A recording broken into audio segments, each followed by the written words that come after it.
Hello everybody and welcome back to World of Warships Legends. My name is Spartan Elite 43 and tonight I just have a really quick video for you guys. It's a community replay sent in by Ballin' Like Colin. Love the name, not gonna lie, pretty awesome. But he's gonna be in the Lepanto. Now I haven't played the Lepanto in a long time. Basically I haven't played it since it was nerfed because it's just not a reason to. And then I got Colombo and Colombo's just better in every way. So I got a question for you guys before we get into this video. Do I need to give the Lepanto another try? Let me know down in the comments below. Also, don't forget, if you guys are enjoying the content, daily content for World of Warships Legends, as well as multiple live streams every single week as we get a nasty first salvo on the cruiser, 15,000 damage, gearing pops out, and I don't know, it looks like we may be a secondary build because the secondaries are already popping off. So that Lepanto, or that gearing, could be in a lot of trouble in the near future. Now, we haven't popped our secondary booster yet. I'm assuming it's because he's smoking up and he didn't want to throw that away, but Schroeder's coming around the corner. But like I said, if you guys enjoy the content, multiple live streams a week, multiple, or at least an upload every single day of the week, so that you guys have plenty of content. If you enjoy, punch that like button, hit that subscribe button if you haven't already, and be a part of the Spartan Army, or Navy. Now, that being said, Schroeder is going to rush around the corner. This is an idiotic push, in my opinion, for the Schroeder. You've already lost a lot of your hit points, now you're just giving up.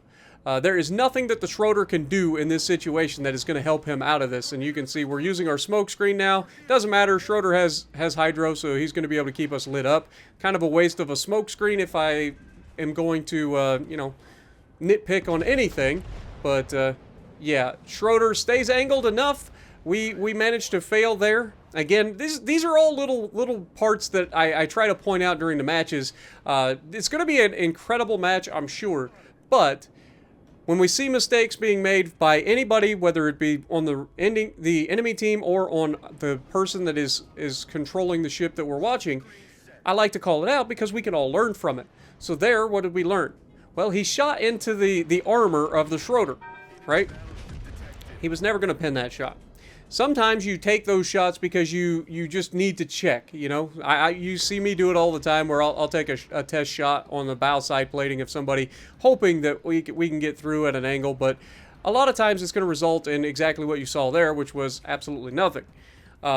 So it's just little moments like that that can add up in the course of a battle that determines how well you do. Now, we have a Brisbane out here just freaking begging for it, so I would expect, yeah, I was going to say, I would expect our next shot to be headed in his direction because it's easy damage. Now, the gearing is very, very close to us, but he is heading away. We've got two cruisers on the outside. We got a destroyer behind us, a battleship behind us. So we're using the island to kind of scrape off the destroyer.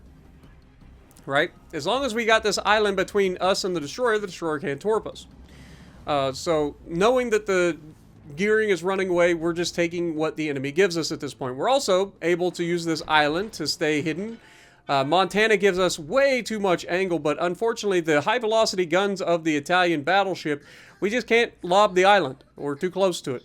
So he's moving up a little bit. He's going to try to get a shot maybe over the island. The game's still telling him no. This is about, I was going to say, this is about the time where I would start saying screw the game. I think I can lob this shot, but that just comes from experience, and oh my god. Lord have mercy, Montana. You just got buffed, man. Now, obviously, this was probably before the buff, but it doesn't matter. It doesn't matter. The Rock knows.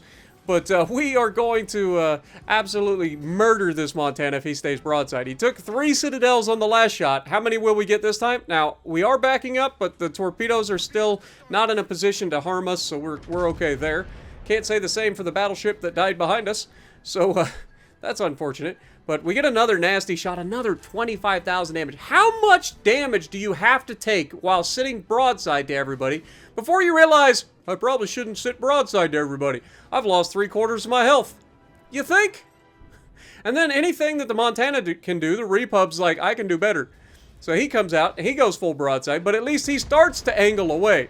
Now, we take one shot with the rear turret at the Repub, and then we start looking around for who's hitting our broadside. You can see there is a Yama lobbing the island.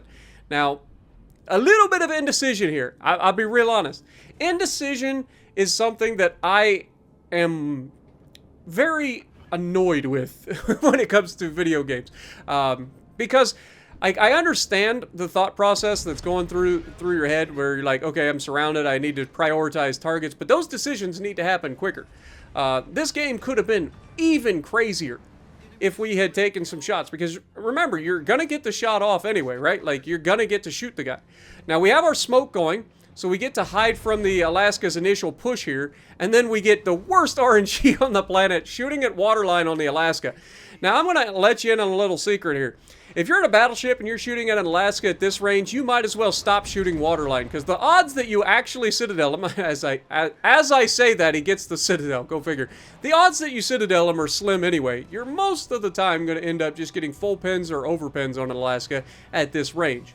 But he does sneak a Citadel in there, but the reason I say aim just a little bit above the waterline is because you're going to get more shells on target. Now, again, this has been a really fast game. So again, when I talk about like indecision and stuff and how it drives me crazy, like the more time as a battleship captain that you spend not firing your guns, the worse off you're gonna do, right? You want to get those guns, ideally, you want to be using the time of reloading to look around and choose who your next target is. That way, as soon as those guns are ready, you're firing again, right? Now this Yama has done he saw what the Montana did, he's like, I can do it. No, you can't. You're going to end up getting absolutely neutered, as we already Citadeled him once, and he got lucky, it was only one. But this one is going to be not a big problem, as he goes straight through the cheek and has no problem punching him. Finishing the game with 251,000 damage in the Lepanto. Absolutely crushing that lobby. And again, I mean nothing but love for Ballin' with Colin for sending this one in. But when I see those things, I like to point them out so everybody can learn from them. And indecision as a battleship captain, you've got plenty of time in between loading your guns to look for your next target, decide what's going on, paying attention to what's going on around you, that as soon as your guns are loaded, you should be able to fire. Let me know what you guys think down in the comments below. Do you guys enjoy this? And if you do, punch the like button, leave a comment below, subscribe to the channel if you haven't already, and as always, I will see you in the next video.